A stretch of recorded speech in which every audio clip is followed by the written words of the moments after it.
You're watching Reefer Madness, the 1936 cult classic that warned audiences about the dangers of marijuana, with a heavy dose of exaggeration.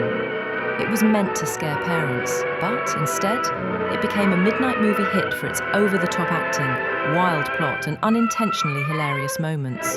Today, it's a campy time capsule of 1930s propaganda and a favourite for film buffs and counterculture fans. Let's dive in.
Must be stopped. You and all other school parent groups about the country, and you must stand united on this and stamp out this frightful assassin of our youth. You can do it by bringing about compulsory education on the subject of narcotics in general, the dread marijuana in particular. That is the purpose of this meeting, ladies and gentlemen, to lay the foundation for a nationwide campaign by you to demand by law such compulsory education. Because it is only through enlightenment that this scourge can be wiped out. Out of the traffic in these drugs, a lawlessness that we can scarcely estimate has grown and is now flourishing. It exists in almost every city and hamlet in the country. It might be interesting and important for you to know some of the methods used in bringing these drugs into the country, and the work of the forces of law and order which are daily combating the traffic, always at the risk of life by their agents. This ceaseless fight against the drug traffic is directed by the Department of Narcotics, Washington.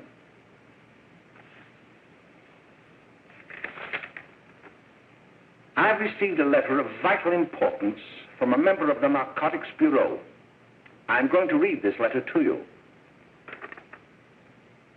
My dear Dr. Carroll, the suppression of the use of marijuana and of the forces lurking behind it are the most important jobs this department is now engaged in. At the outset of this letter, there is one vital fact I would like to submit. There is a powerful agency. I speak of the school parent associations of this country, which can be invaluable in stamping out this scourge. Their help, their eternal vigilance, could be the deciding factor in our fight against it. The weed marijuana is grown in every state in the Union. Recently, in the city of Brooklyn, New York, a field of marijuana was found behind a tenement court. The weed was here being cultivated, regularly stripped and dried and sold in schools and at government army posts in and around New York. The dried leaves and berries are ground up and made into cigarettes by a simple hand machine. The deadly narcotic is thus quickly and easily prepared for its market. The sale of marijuana is even more difficult to detect and halt than the traffic in drugs such as opium, morphine, and heroin. They are hidden in fake jewelry cases, in the heels of shoes, women's shoes especially, because the drugs can be secreted in false heels. Hollowed shaving brushes are another medium. Books with false centers are often used. Watch cases are convenient hiding places. The value of drugs thus seized is enormous. Recently, a huge supply of heroin was taken. It was concealed in an apparently harmless shipment of 35 barrels of olive oil. The deadly drug was burned in the incinerator of the Bureau of Engraving and Printing. And more vicious, more deadly even than these soul-destroying drugs is the menace of marijuana. No doubt many of you do not believe that these things do happen, but they cannot happen to you. You may also believe that the facts have been exaggerated. Let me tell you of something that happened right here in our own city. You probably read about it in the papers. However, I'll give you the real facts behind the case. There was an apartment near one of our high schools. It was run by a woman known as May Coleman.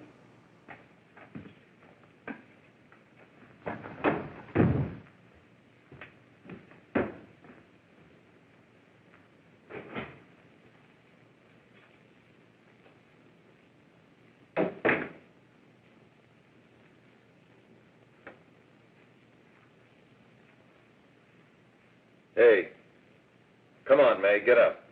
What time is it? Time to get up and give this place a going over. Looks like the Marines had landed. Oh, that bunch last night was high enough to take over the Marines and the Navy. You better get on the job. Some of the kids may be up this afternoon. Oh, Jack, we can get along without dragging those young kids up here. Oh, why don't you button up your lip? You're always squawking about something. You got more static than the radio.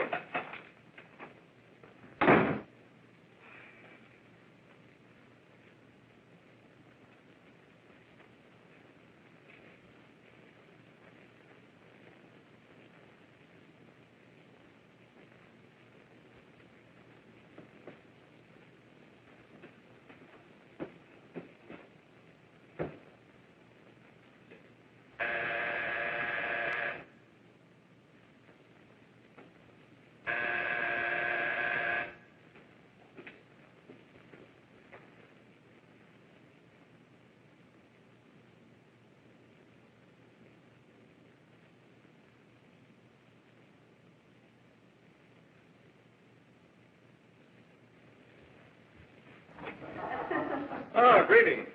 Well, hello, fella. How are you? Fine, how are you? Come here, come here. Glad to see you. Is the name? Should be right in. Just sit down and make yourself comfortable. Hey, what kind of a joint is this, Eddie? Oh, it's all right, Gwen. See, they probably had a party last night. Oh. A couple of your customers, May. Yeah? They're old enough to know what they're doing. Not like those young kids you bring up here. All right, all right. Listen, I'm going to blow. Where are you going? I got to make some deliveries, and I'll probably drop by Joe's place and bring back a couple of the kids. Oh, I wish you'd lay off those kids. Oh, why don't you get over their complex?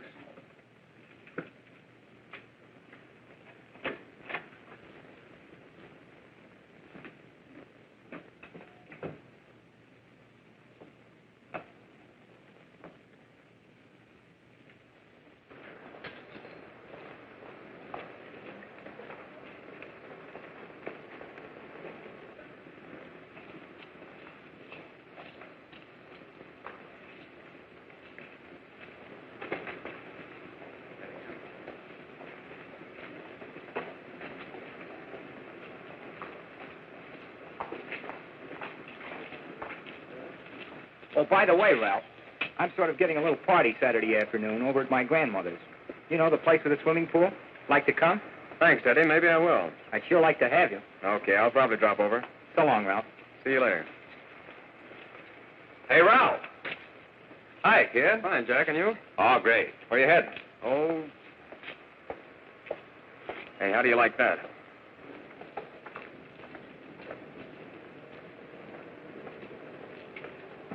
That's the one I was telling you about. Very nice. I don't know why you want to make such a fuss over that Ralph Wiley. Oh, he's a swell swimmer. He made the freshman team that year he went to college. Yeah, and that lets him out. My dad knows his family. None of them are any good. Father and mother just got a divorce from Paris. Yeah? You know, Ralph runs around pretty much on his own. He's been in a couple of jams. Well, I only kind of say hello to him. I don't go around with him. Well, you better not. He's a little too old for it. That's what my dad said. Hello, Mary. How are you, Bill? How are you, Ralph? Oh, hello, Ralph. You know my brother Jimmy, don't you? How are you? Well, I'd like you to meet a friend of mine, Jack Perry. Mary, Bill. How do you do? Glad to know you. We're going over to Joe's place. Why don't you come along? we have a date to play, a set of doubles. Oh, you can play anytime. Come on, we'll have some laughs. Oh, we can't today, Ralph. Some other time. Can I go along with you? Sure. Hey, I'll see you at dinner, sis. Don't be late, Jimmy. I won't.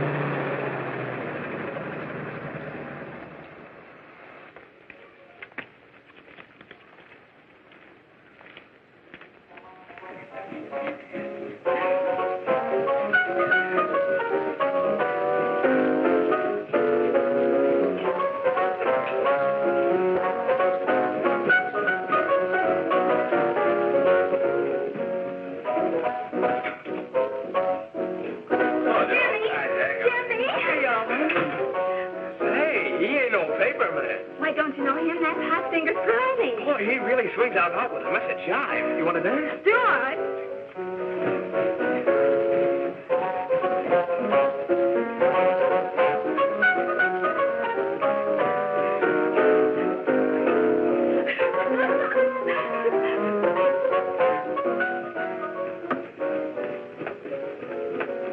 May's expecting us at the apartment a little later. Any new prospects? Maybe.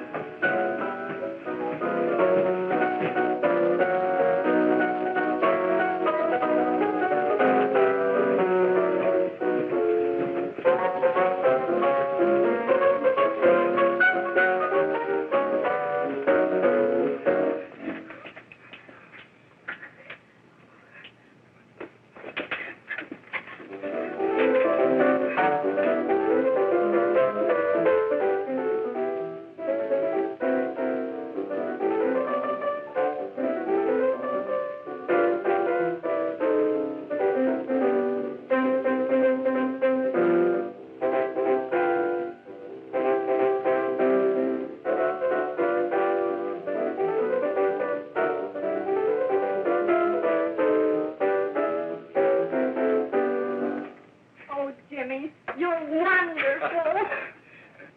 You just finding that out?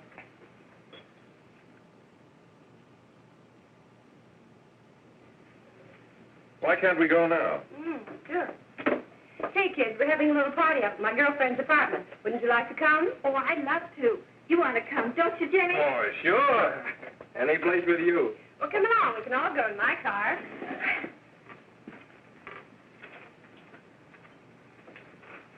See you later, Joe.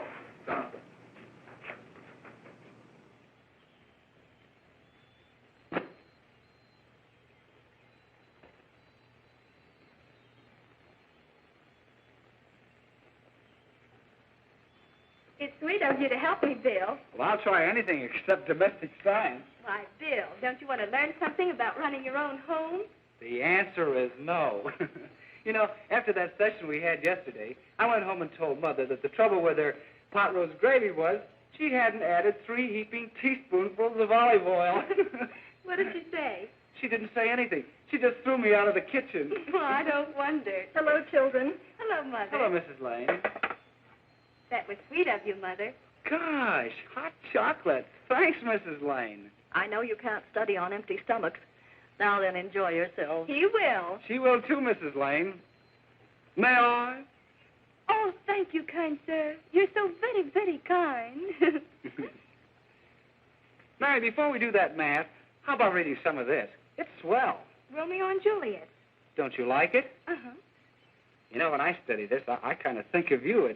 I just sort of feel as though you're there beside me. Well, listen. It is my soul that calls upon thy name. How silver sweet sound lovers' tongues by night, like softest music to attending ears. Romeo, My dear, what o'clock tomorrow shall I send to thee? by the hour of 9. I will not fail. 'Tis 20 years till then.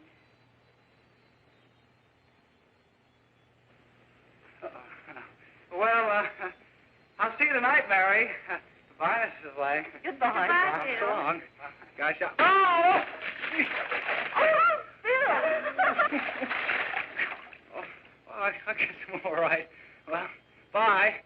Bye. Hey, Jay! Oh, Julie.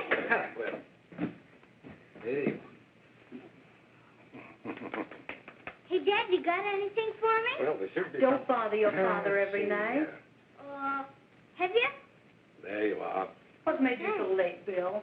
I was getting worried. Well, I had to study, Ma.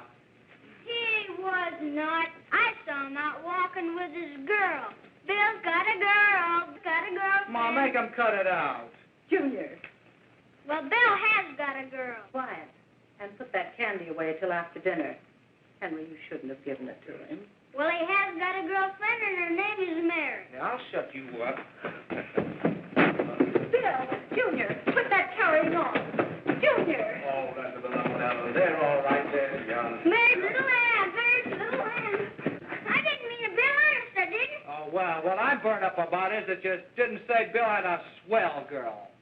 Gee, it must be love. She'd have to be swell for you to like her. Uh-huh. Sounds like you want something. Come on, what is it? Well, it's my model airplane. It won't work. Gosh, Bill, you could fix it. You can fix anything. Okay, I'll fix it. Hey, Dad, read me 20 pages, will you? Yeah, here we are. You see? Oh, hello, Jimmy. Mary told me to wait and tell her she had to go home. Her mother wanted her to go to the dressmaker with her. Oh, thanks, Jimmy. Must be getting grown up. I see Mary let you have the car. Yeah. Can I take you any place? Well, I wasn't going any place in particular. Well, then, how about driving me over to the show's place with me? I'll buy you a soda. I never drink that stuff. Well, gee, I'll buy you something else. Okay, you're on the hook for one root beer. Well.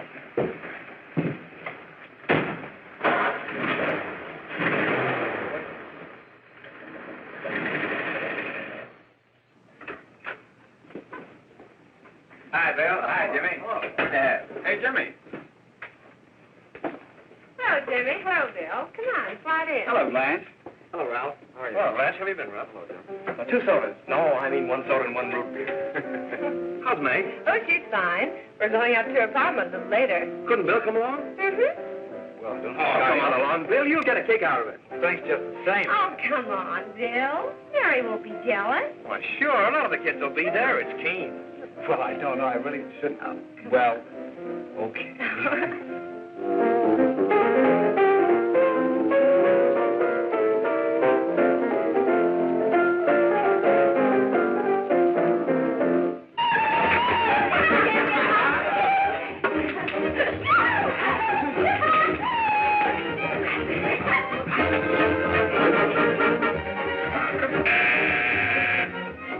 Hi, kid. Hello, Jack. What do you say?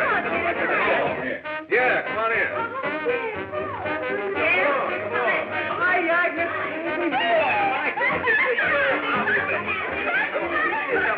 Come on, Bill. Don't stand there.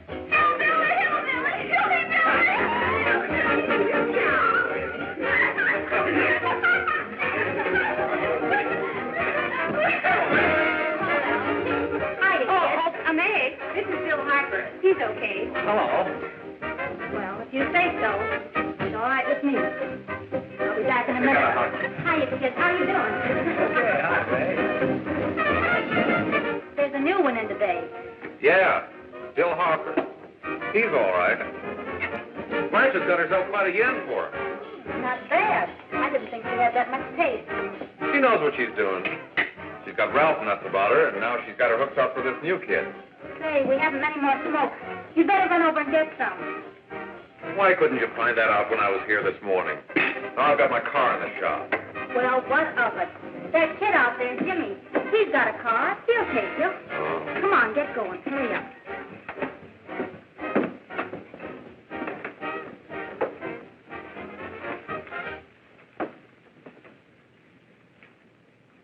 Hey, Jimmy. Yeah? I've got to run over to Cedar Avenue for a minute. You've got a car, haven't you? Why, yeah, my sister. Mind giving me a lift? Why, sure, come on. Okay.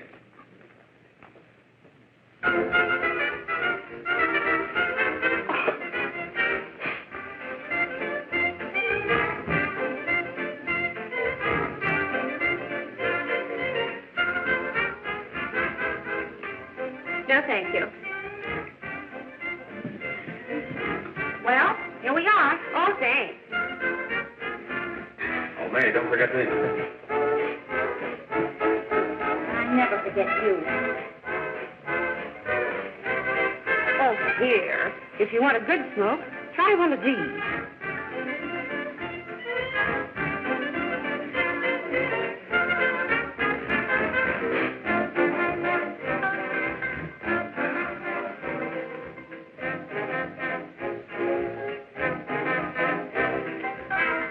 I thought you were scared. Of course, if you're afraid. That's better. That's more like it. I know you like that. Really, you will. Now just take a puff of that.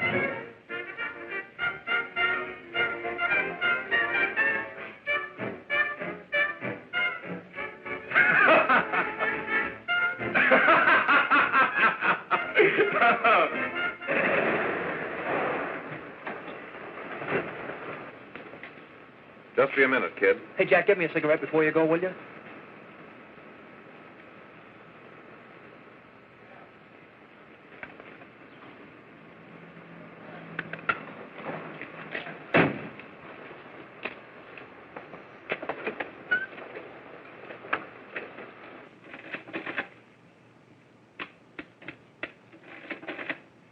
Hello, Jack.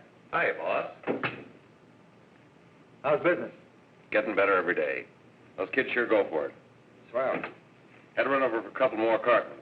Ran short today. All right.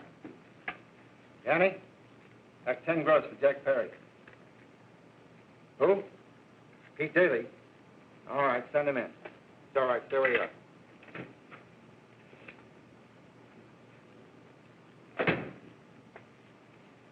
I want to talk to you. All right, go ahead. Jack's okay. What's the beef? Listen, you never heard no beef when I had to sell that rotten gin. You're after the dough, aren't you? Yeah, but I don't need dough that bad. Taking two-bit pieces from kids. There are millions of two-bit pieces just begging to be taken. Don't be a dope. I'm just dope enough to draw the line selling hop to kids. All right, Pete. You know what my policy's always been. If the boys are not satisfied, I'm always glad to have them retire. Retire permanently. So long.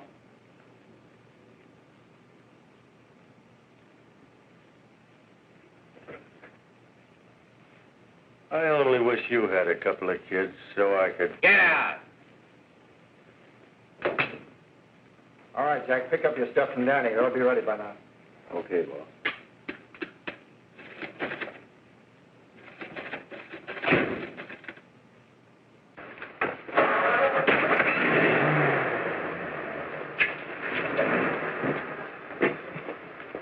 Let's go, Jack. I'm red hot. Better be careful how you drive it. The first thing you know, you'll be ice cold.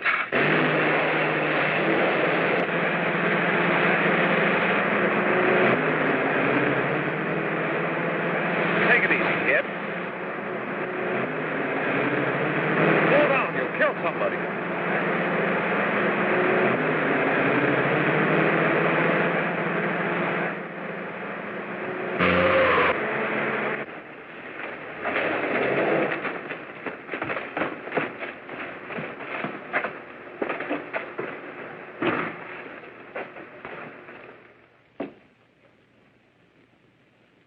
Mary, you're not eating your breakfast again. Bill Hartford hasn't been around lately. Anything wrong between you two? Why should there be anything wrong? There shouldn't be, I'm sure. And whatever it is isn't serious, I know. I'm sorry, Mother, for snapping at you like that. Don't worry about it, dear. Why don't you speak frankly to Bill? He'll be honest whatever the trouble is. I'm sure Bill Hartford never lied about anything. Yes, that's right. Bill's mother says he never lies. There, you see? You think it'd be all right if I speak to him about it?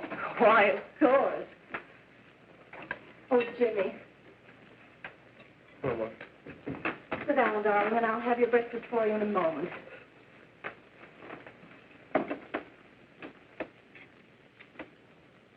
Jimmy, there's something worrying you. what have I got to worry about? Why don't you tell me?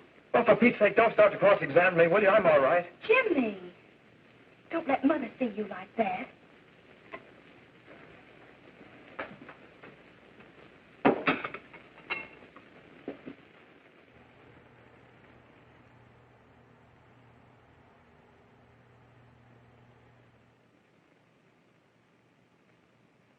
There is no doubt that there is an organized gang distributing the narcotic to students, not only in my school, but all over the city. You government men have got to find some way to put an end to it. Of course, I agree with you, Dr. Carroll. But do you realize that marijuana is not like other forms of dope? You see, it grows wild in almost every state in the Union. Therefore, there is practically no interstate commerce in the drug. As a result, the government's hands are tied. And frankly, the only sure cure is a widespread campaign in education. Oh, it's all right to talk about education, Mr. Wyatt, but we educators can't do anything until the public is sufficiently aroused. Let me show you something. In 1930, the records on marijuana in the Washington office of the Narcotics Division scarcely filled a small folder like this. Today, they fill cabinets.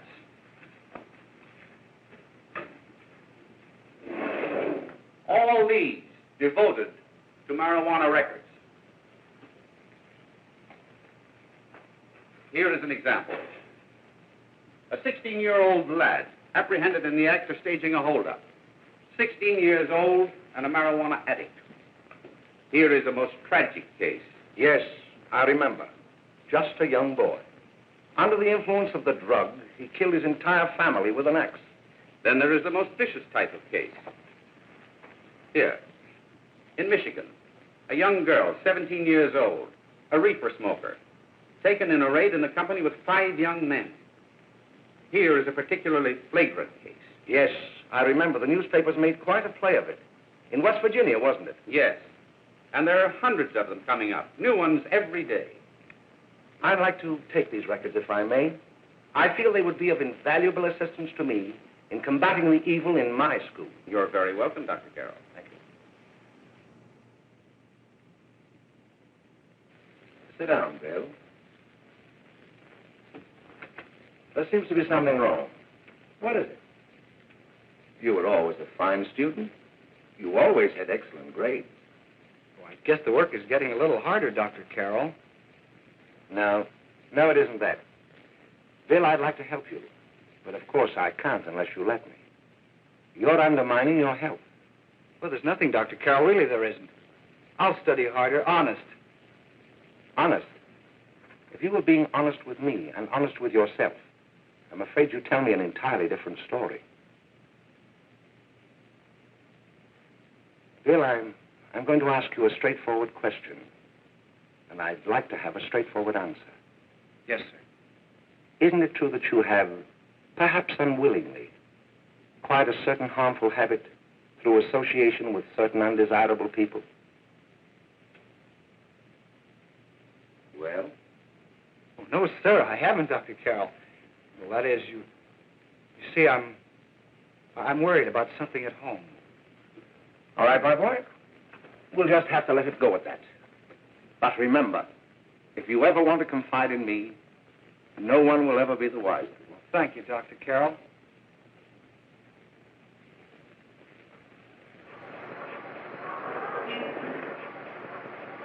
Hello, Mary. You want to play a set? Thanks, Teddy, but I'm waiting for someone. Well, if you're waiting for Bill, he hasn't been here for weeks. Come on, Jimmy, play something hard.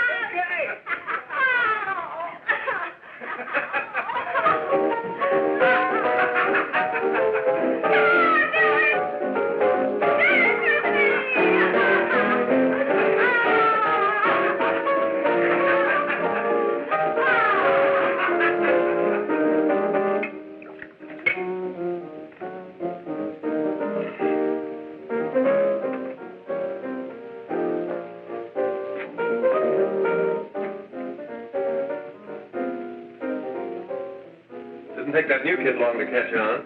Don't take any of them long.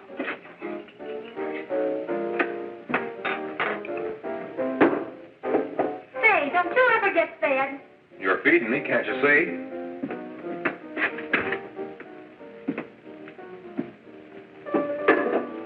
Give me a knife and a fork, will you? Get it yourself.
Good morning, Miss. We're from the police department.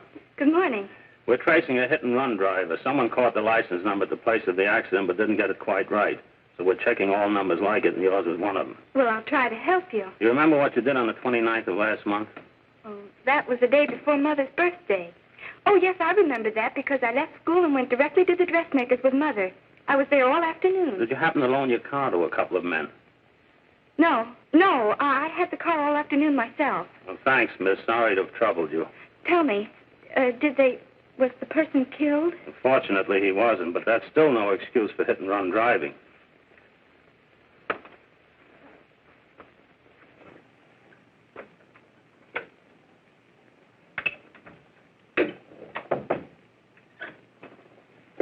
Has Jimmy Lane been here today? He was in. He went over to May's place. You know where that is. Well, he was going to wait for me here, so he didn't give me May's address. Are you sure Jimmy didn't leave any message for me? Mary? No, he didn't. But I guess you're okay. I'll write it down for you.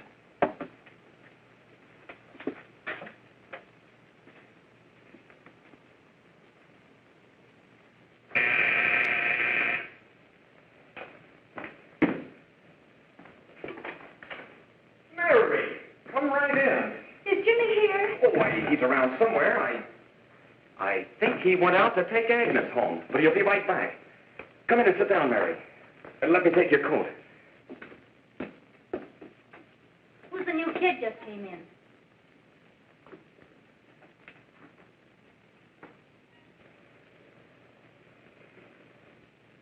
Oh, it's that gal that Ralph's gone overboard for.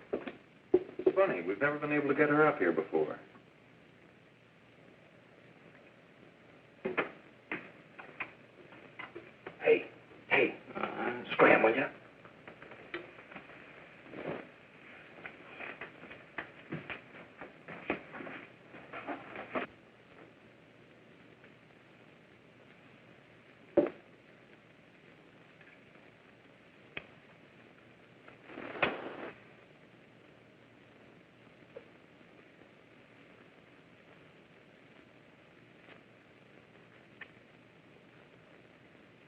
Smoke, Mary?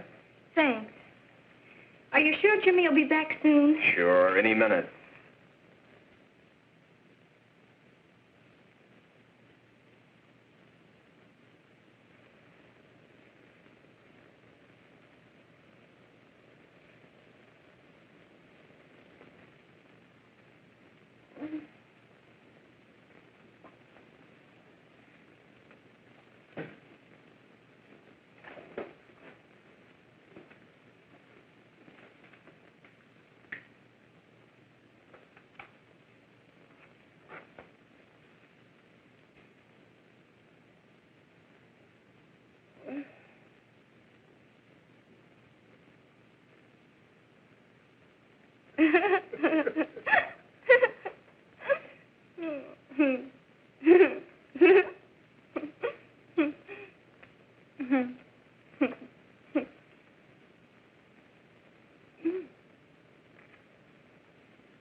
Say, what's the matter? Am I an orphan? Where do you put it? You got a hollow leg? Thanks, dear. You, Mary.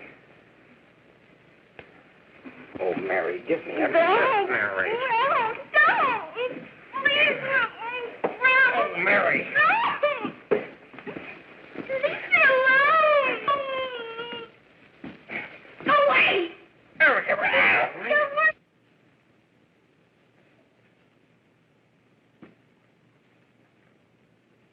Leave me alone. Oh, leave me alone. Everything's okay.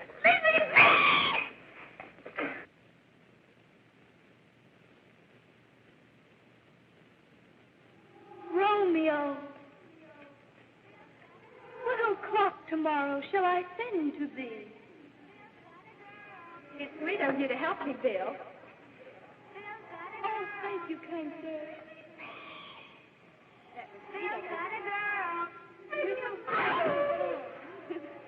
Oh, leave me alone.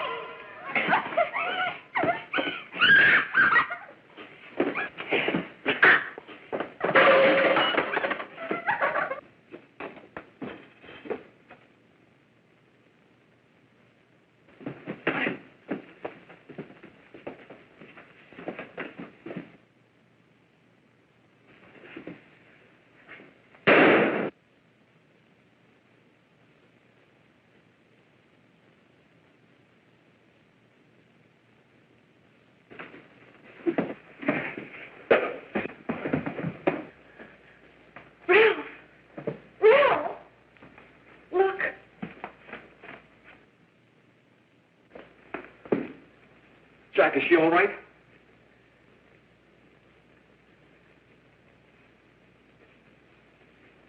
She's dead. May, get me some water. Now listen, you two. I want you to get out of here. Get out of here and forget you're ever in here today. I'll handle this. Now get going.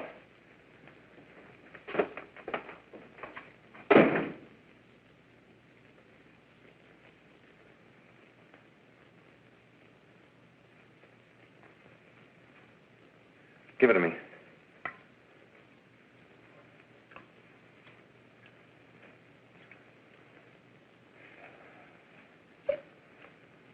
Here.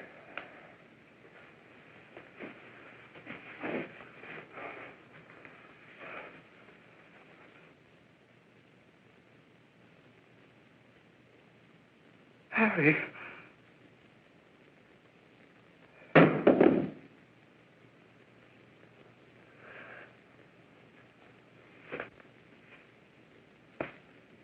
Mary. Mary. What happened? You killed her.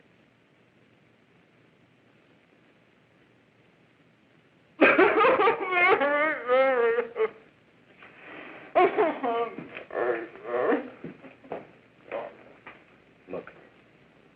After I scram, you call the cops. And this is your story. Remember it. These two kids came up here for a couple of beers.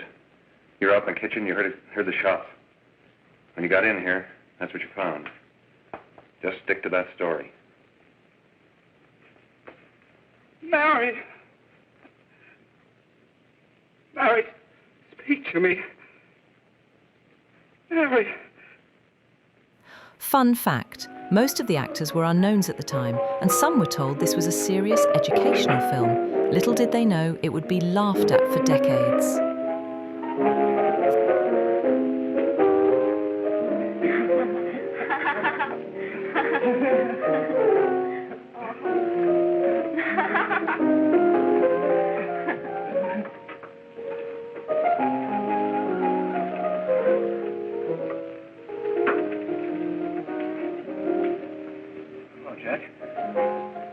I was just talking to a friend of mine, a cop, sergeant on the homicide squad. The guy you hit that day died. Died? You didn't... No. I didn't crack. I'm not going to. Nobody will ever know you were driving that car. Well, thanks, Jack. Just as long as you keep your mouth shut that you were ever up in May's apartment. Why, sure, Jack, sure. Okay.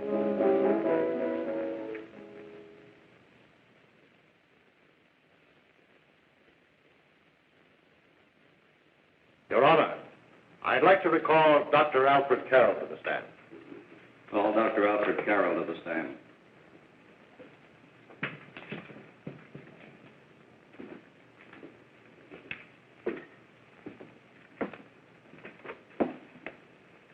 Dr. Carroll, as principal of the Lakeside High School, did you, during the last 3 months, notice any changes in the demeanor and attitude of your student, William Hopper? Yes, in a number of things. For example, at times disassociation of ideas.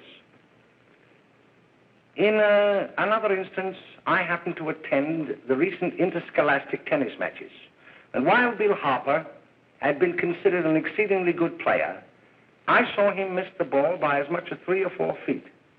This, I understand, could be attributed to the use of marijuana. It causes errors in time and space. Objection, Your Honor. The witness isn't qualified to express opinions upon the effects of narcotics. Sustained. Dr. Carroll has been called merely as a character witness. Well, then, although you didn't know to your own knowledge that the defendant was using marijuana, did you notice any changes that would lead you to believe, as an educator, that he was under some severe mental strain, which might possibly have been induced by some drug? Yes, I recall distinctly a few weeks ago. It was during a class of English literature. There was a serious discussion of Shakespeare's Romeo and Juliet, when he suddenly burst into an uncontrollable fit of hysterical laughter.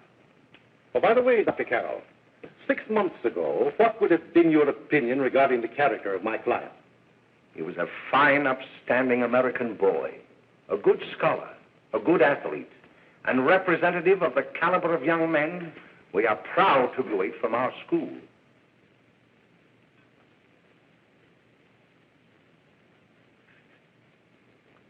Oh, snap out of it, will you? It's not our fault. Why'd I ever bring him up there anyway? He's just a kid. I can't hang him. Shut up, shut up! Why don't you let yourself go? Talk. Go off your nut and have me that way, too. It was his own fault, wasn't it? Shut up! They've got us hidden out, haven't they? The cops can't find us. Jack, I want to get out of this place. You're going to stay here as long as we have to keep those two out there undercover. Until the trial's over. Or the boss gets a better idea. But they're getting on my nerves. It can't last much longer. I'm not worried about her. We got to keep him gagged. Oh, he's about ready to crack. All you got to do is keep him from having too many reefers. Any day now, that punk will get hot. He'll probably spill and tell all he knows if he gets a chance.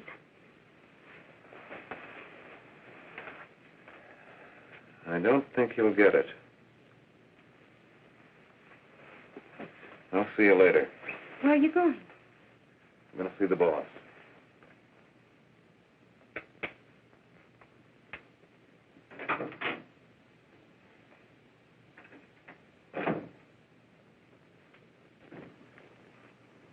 Hello, Jack. Hello, boss.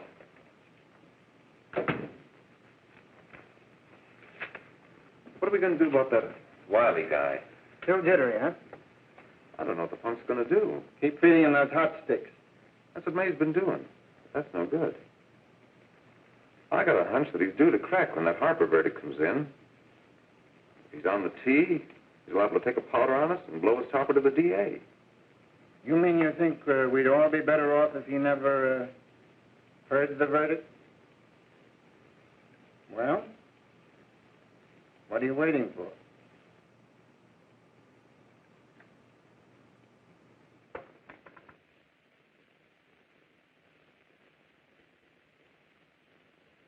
You, ladies and gentlemen of the jury, have a duty to perform. A duty to yourselves and to our community. Mary Lane is dead. The evidence you've heard at this trial could not have failed to convince you of the guilt of the defendant. By his own admission, he pressed the trigger of the weapon that sent lovely and innocent Mary Lane to a tragic and untimely death. We are not so much concerned about the motives behind the deed as to the deed itself.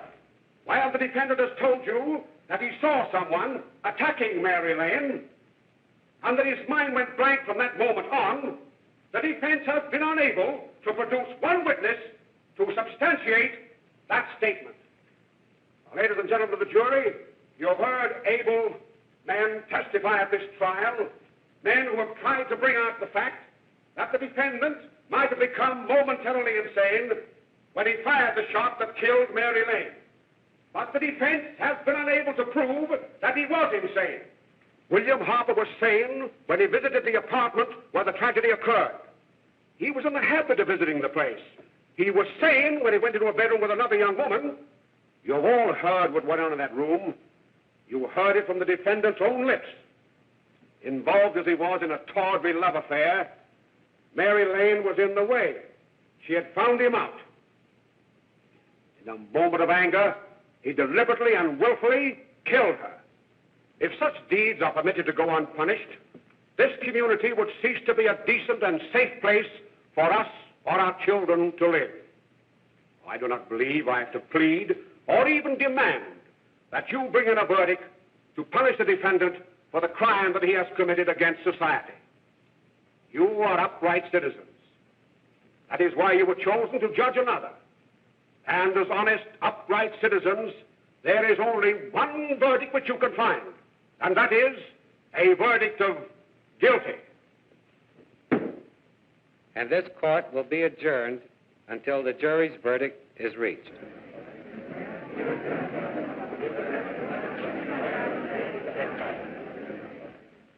I suppose you all feel the same about this case.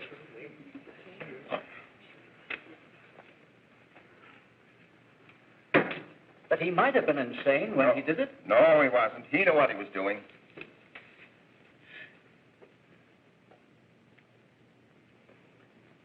But supposing he was insane? You can never make me believe it nor anybody else. We'll take a first vote.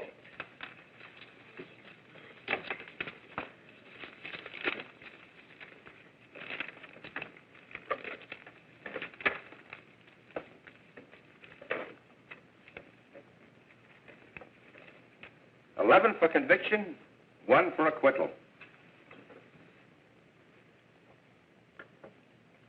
But there's a reasonable doubt about the boy's sanity. We can't. No doubt about the fact that he murdered her. He admitted it himself. That wasn't the first time he was there.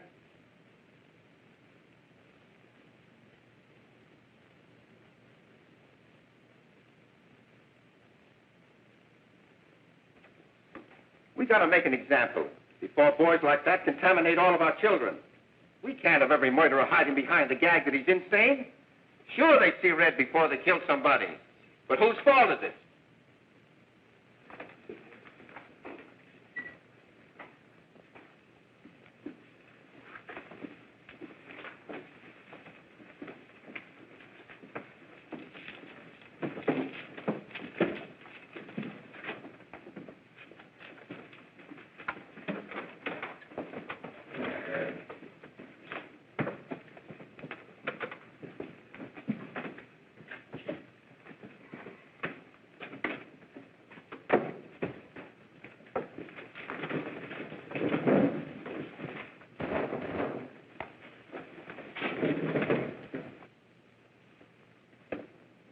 Have you reached a verdict? We have. The defendant will rise. What is your verdict? We find the defendant guilty as charged.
Give me the creeps.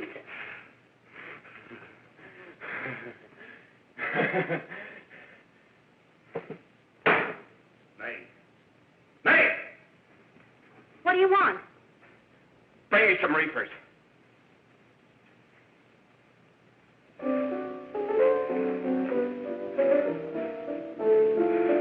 They're going to hang him. Blanche, they're going to hang him.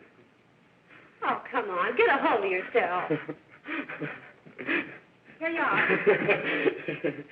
Quit that crazy laughing. Where's Jack? I want to get out of here. They'll pick you up and hang you if you don't pipe down. I want to see Jack. Jack. I want to see Jack. Jack. You'd better quiet him.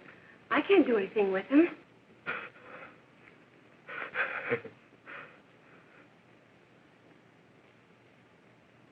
I've got to see Jack. We can't let that kid hang.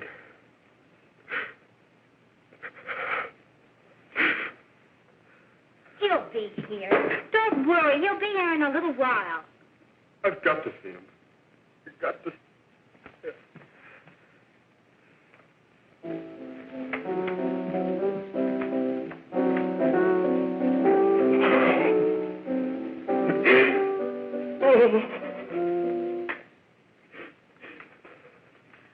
Come on, darling.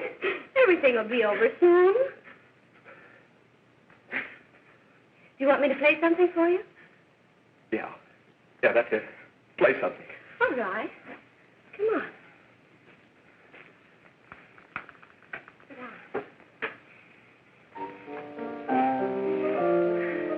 Honey, give me a smoke, will you?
I know what you want.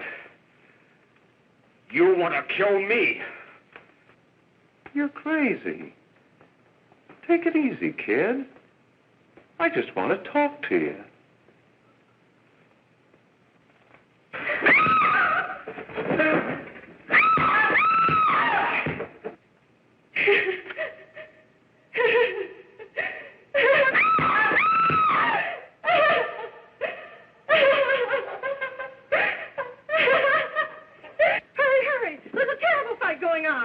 Yes, yes.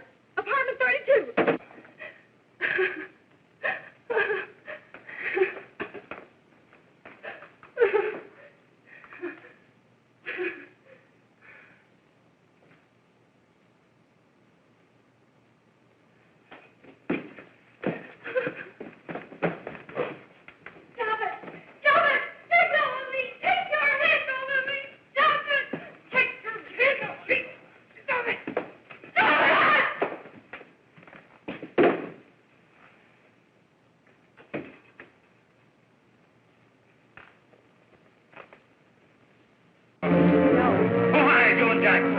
Are you ready to know what you know?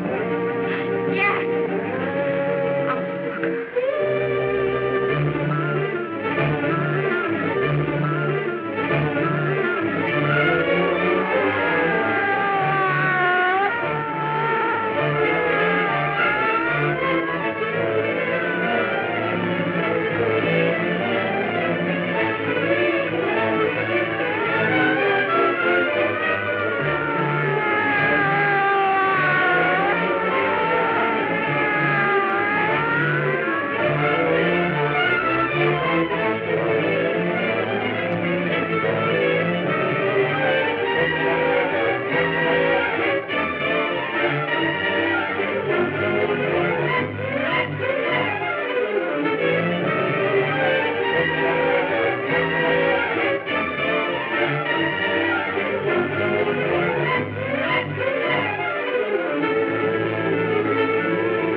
If we can gain some measure of leniency for my client, she is prepared to enter a plea of guilty and, in addition, turn state's evidence in the case of William Harper.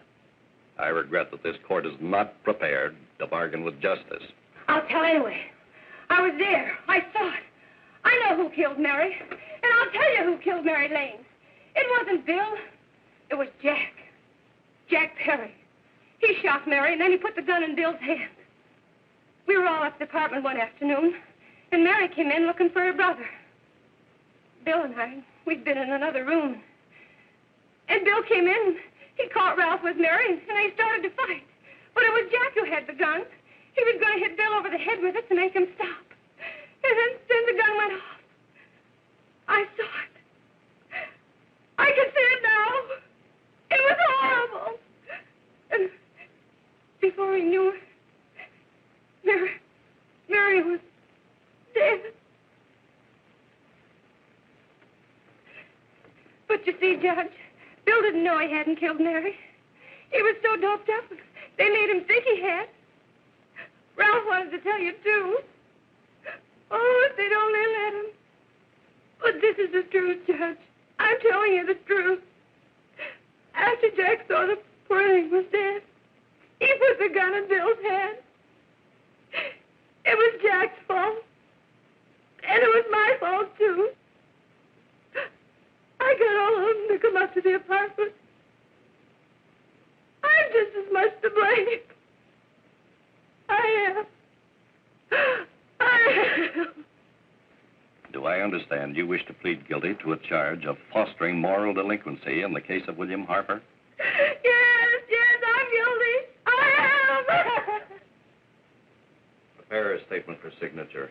And also an order setting aside the jury's verdict in the case of the people versus William Harper. In the interests of justice, I shall direct a verdict of not guilty.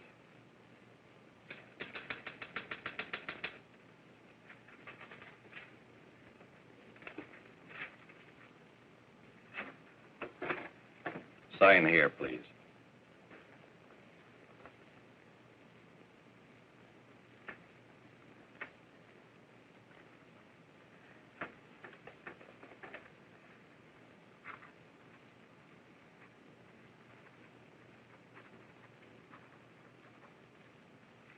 You shall be brought into court on Thursday, the 17th, when sentence will be pronounced. Meanwhile, you will be held as a material witness in the case of the people versus Ralph Wiley.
in the hearings before this court today to what I hope will be the final actions revolving about an unhappy and unfortunate case, one whose horrible tragedy will forever remain with me. I am happy to have been enabled, before it was too late, to order the verdict of the jury in the case of the people versus William Harper to be set aside. But, young man, although this court is convinced that to declare you guilty would have been a gross miscarriage of justice, we cannot condone your acts. And we can express only the hope that your experiences may not alone keep you, but thousands of others from the vicious pitfalls of marijuana. Thus, I am ordering you to remain in this court during the next case, so that you will be obliged to witness what you yourself so narrowly escaped. Call the case of the people versus Ralph Wiley.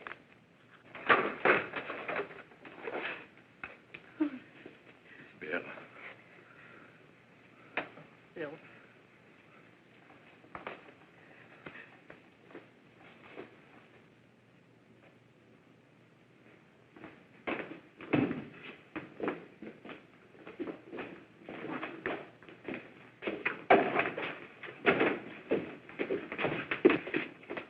Your Honor, in this case, the state waives trial of the defendant, Ralph Wiley. It is recommended, Your Honor, that the defendant be placed in an institution for the criminally insane for the rest of his natural life. Defendant's counsel joins the state in this request. Since counsel for the defense, as well as counsel for the state, seem to agree on this, I see no reason why the request should not be granted. That happened right here, to your neighbors. It is not too much to say that in your hands lies the possibility of averting other tragedies like it. We must work untiringly so that our children are obliged to learn the truth, because it is only through knowledge that we can safely protect them. Failing this, the next tragedy may be that of your daughter, or your son, or yours, or yours, or yours.